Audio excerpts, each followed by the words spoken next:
I was driving a car, and my phone was connected to the radio of the car, and I saw the phone call come in from my agent, so I picked it up, and she told me that the news, that they got this role. They're asking me if I wanted to play this person, and I was so flabbergasted and moved and just rocked that I had to pull the car to the side of the road, park it, and like properly have a conversation. And then I sat in silence for maybe 20 minutes alone in the car after, just being like, am I in a dream right now? Is this real?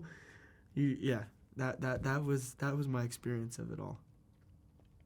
I similarly had a phone call. I had a missed phone call when I was on the tube from my agents, and I was at Westminster Station. I don't live in Westminster, but my curiosity got the better of me, and I got off the tube and I called them, and then they told me the news, and I walked home from Westminster thinking, wow, what a gift I've been given.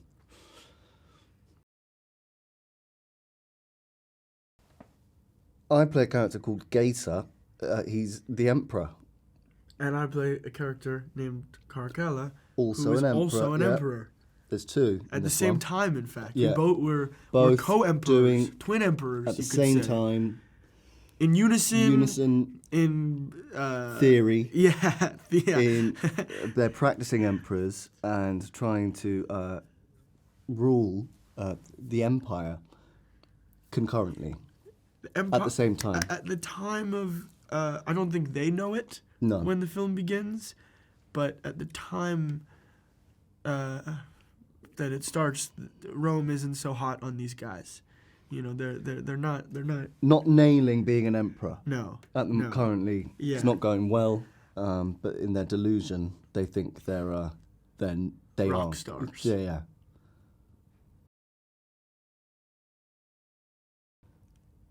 It's truly one of a kind. There is no one like Sir Ridley Scott. The way that he makes a movie is so full on. It's so immersive. It's just it won't. No one has done it like that, and I don't think anyone else can. He operates usually 8 to 12 cameras all at once, filming at the same time. He watches them all. He's orchestrating the scene like it's this event. So every single day you feel like you are you're part of this enormous event. There is no set like a Ridley Scott set. It's laced with this urgency and a vitality and a sense of it feels important, because it is, but it feels like you're capturing moments that really matter. And in that case, it's unlike any other filmmaking experience I've experienced, and I doubt I will experience again. I think there was nothing but reverence and respect for it, what he did in that film, especially as an actor so young, kind of being able to embody that role and that responsibility was pretty extraordinary. I think that we had our own task to achieve, our own kind of direction that we had to kind of take this role, these roles. They serve a different purpose than Commodus did in the first Gladiator. So whilst it was an amazing piece of work, we didn't want to kind of be too bogged down by something that's happened, and that was something amazing that happened. We had to focus on the task at hand, really.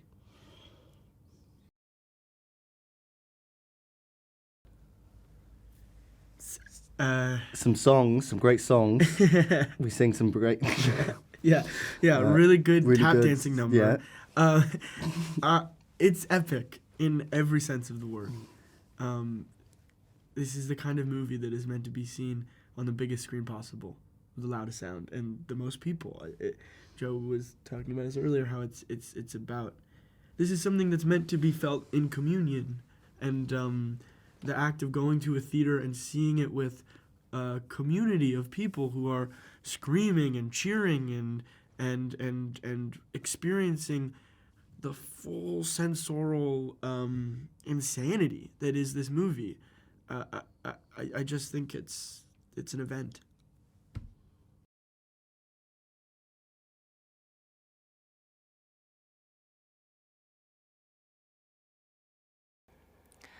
Okay, it's 20 years later, and I am stepping onto a set where I had an extraordinary experience 25 years ago. And it was just extraordinary and moving, frankly, to be stepping onto that same arena. I really felt as if I had Joaquin and Russell right there with me, even though I had a whole new crew with me as well. It was really, really, really amazing and very hard, I have to say, to leave again. Lucilla has passed the last 18 years as a prisoner of a whole slew of intervening emperors or would-be emperors, people who have fought to gain power only for themselves and who have circumvented any of the real rules for how to nominate an emperor. The Senate has no more power. Everything is about gold, and the Praetorians are basically dictating the rules. Who gets to be emperor? Well, the one who will pay the most. Why do they need Lucilla? And why is she still alive? Well, because she is the daughter of the last legitimate ruler of Rome. And as such, she holds this moral idea. She's a representation, a symbol of a time that was glorious for Rome. It was the golden years, the 80 golden years of the Roman Empire that people in history still talk about. But now those times are over, and she has been basically used as a hostage and kept in chains for the past 20 years. She's heartbroken. She's lost her son, whom she sent away in order to save his life from the Praetorians, who would want to murder him so that they could take power for themselves or choose whomever they would put in the so-called holder place of power. But there's this one beautiful thing in her life, and that is that she is loved by the amazing and very valiant General Acacius, played by Pedro Pascal. And we have some beautiful scenes that show that amazing love story, and that's where we find Lucilla at the outset of the film. I just could not believe it. I walked into a meeting with Ridley in Los Angeles way before we started shooting, and he had not changed, incredibly. Like, he had just not changed, and was so excited about starting this film and excited to show me all of the things that they had prepared. And he was also really, really, really excited that we would be working with Paul Mescal. And it's just been like that throughout.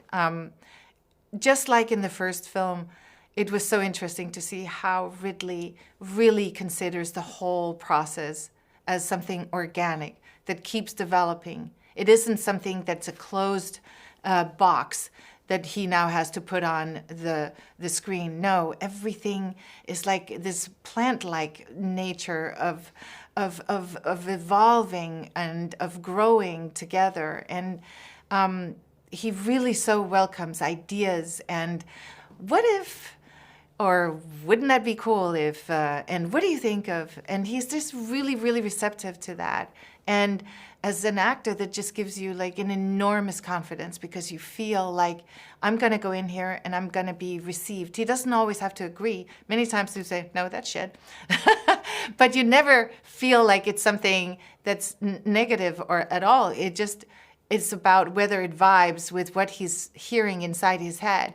And so he'll keep on encouraging you to come up with something else, or say it differently, and if you hit the spot, then he's like, go for it, and that's fantastic. I felt like I was discovering as much about Lucilla this time as I was 25 years ago. I think that the discovery process is, for me, the most amazing part of acting. I feel like I'm a detective and I'm going in and I'm starting to build this inner life and this experience and this very specific vibration that that particular individual has when she does anything. And that's one of the things I so love, is the telling of the story by telling it to yourself first. Like, what is this person doing? Why is she doing this? What does she believe in? Who does she pray to? How does she, what does she dream of? You know, there are so many things that goes into building that character. And for me, that was the same this time around. The way that I've changed as an actor is that I no longer worry as much whether a moment is too big. I really rely on my director to tell me what they need. Whereas before, I wasn't sure if they could be trusted. Now I trust them much more. Where to start? So I'll start with Paul. Paul is just, you know, such a serious and wonderful actor. I sensed immediately that he was holding on to that burden he was carrying for his character. And so it was very important for me from the beginning to be respectful of the burden, of the emotional burden he was carrying. And I did that all the way through. And it was a very lovely sort of knowing process where we knew what the other person was doing, but we never said anything. You know, we just held it. With Pedro, I told him a story about something that I had once seen. And I said, what do you think? Should we play that? And he was just so game, so happening, and so, I mean, wildly charismatic. I just don't think that there are enough words to describe the incredible joy it is to be around him. I hope that the audience takes away from I hope that the audience comes away with an experience of having lived inside another era, and yet at the same time understand just how close we are to the people in the past. We are so much more like them than unlike them. And while I do think we have evolved many wonderful and important codes of equality in the world, we also, just like in the past, are still making huge mistakes. And as you can see in the film, we all need to just pay attention to the things that matter about our lives and about our society and who gets to control it.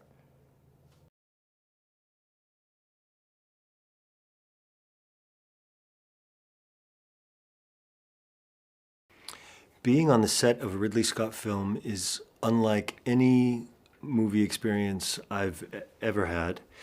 And I mean that with complete sincerity. I have been on incredible sets. I have been on the set of Game of Thrones. I've been on Star Wars sets, in incredible, incredibly large productions, and I've not been on anything like Gladiator II, and I'm not likely to be on anything like Gladiator II again. It's just really not done anymore. And Ridley is the kind of director that insists that all the pieces be in place, has multiple cameras going at once, so all of the things are there in front of you. Audiences can expect to be incredibly entertained by Gladiator II, like they were with the first movie. It is a powerful ensemble cast, led incredibly by Paul Mescal and Denzel Washington, and Ridley Scott, and it is that kind of old school entertainment that does things that can only be done now in cinema.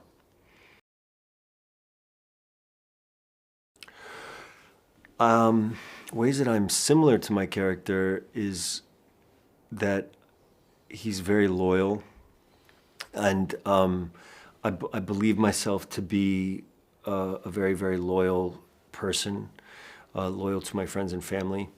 And then the difference being, I don't know. I think we're exactly alike.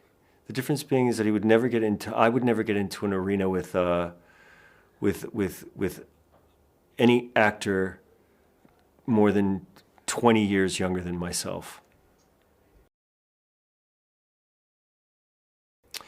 I prepared for this role by training mainly, and instead of studying Roman history, I used it as an excuse to rewatch all of my favorite Ridley Scott movies and to just let my imagination fill itself with his visual authorship of cinema, and to just kind of unconsciously deliver myself into his vision, be a set piece, and to honor the movement of his visuals as best as I could. It's not very actorly, but more kind of like know what instrument I am, and make myself the best instrument for him to play. I just think about Ridley making myself a clarinet and Ridley just being like, this is Pedro, my clarinet.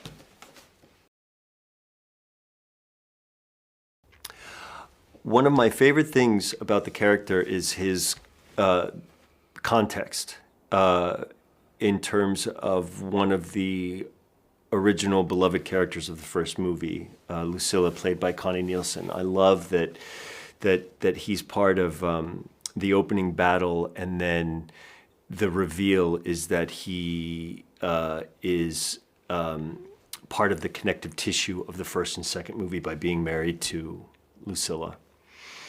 And working with Paul, it was like, was working with Paul was making a friend, and that I knew would be my friend, and I was just sort of like waiting. As soon as I got to Morocco, I was like, "Where's Paul?" And that was that. It couldn't have felt more safe and strangely dangerous to have an immediate connection with an actor so that we could beat the shit out of each other, and as best as possible.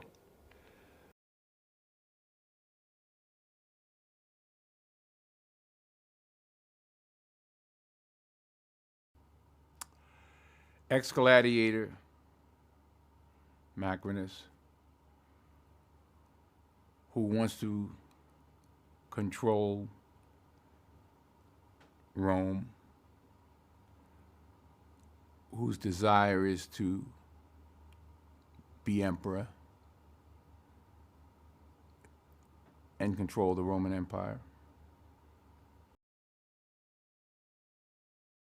I don't portray a villain. I don't look at it that way. Brilliant. He's a great director. He's a master at the top of his form. I'm talking about Ridley Scott. He's a master at the top of his form, and it's a privilege for me to get the opportunity again to work with him. Watching Paul get beat up was was a lot of fun. God bless him. He's a hard-working young man, and he has a bright future ahead of him, like Fred and all these young actors. It was really just put a team of great young actors. I look forward to seeing what the next 20 years looks like for Paul and for Fred. Blood, violence, laughter, rhinoceri, sharks, beheadings. You know, it's comedy. It's a musical.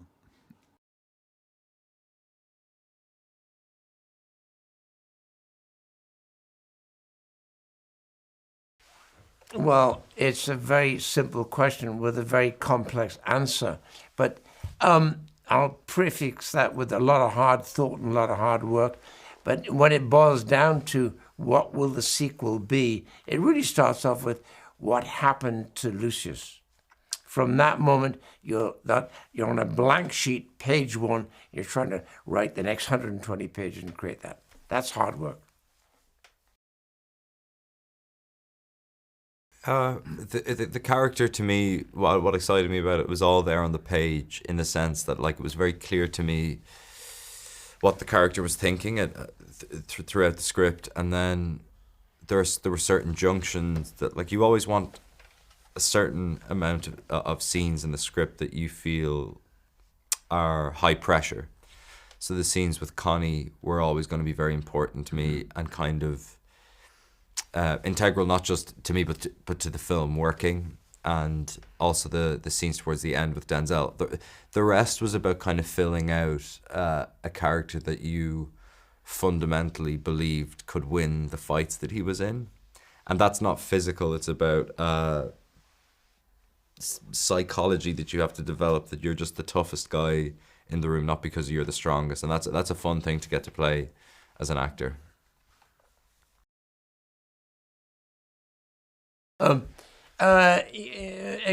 Experience enables me to make it easy for myself.